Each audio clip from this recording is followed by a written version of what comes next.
2022 FIFA বিশ্বকাপের সময় Ronaldo নাজারিওর পায়ের জাদু নিজ পায়ে নিয়ে আসার প্রয়াস করেছিলেন রদ্রিগো গোয়েজ।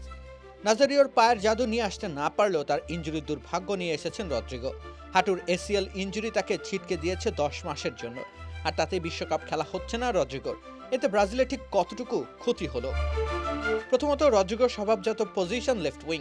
সে জায়গায় ভিনিসিয়াস জুনিয়র রয়েছেন, গ্যাব্রিয়েল মার্টিনেলির মতো খেলোয়াড়রা থাকছেন। খেলোয়াড় বাছাইয়ের তালিকাটা সংক্ষিপ্ত হয়ে এলো কার্লো আনচেলত্তির জন্য। এটা এক ভাবনার জায়গা বটে।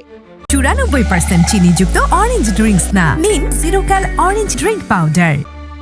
দ্বিতীয়ত, রদ্রিগো ব্রাজিল জাতীয় দলের নিয়মিত শুরুর একাদশের সুযোগ পান না। রিয়াল মাদ্রিদেও তিনি প্রথম একাদশে বিবেচিত হন না।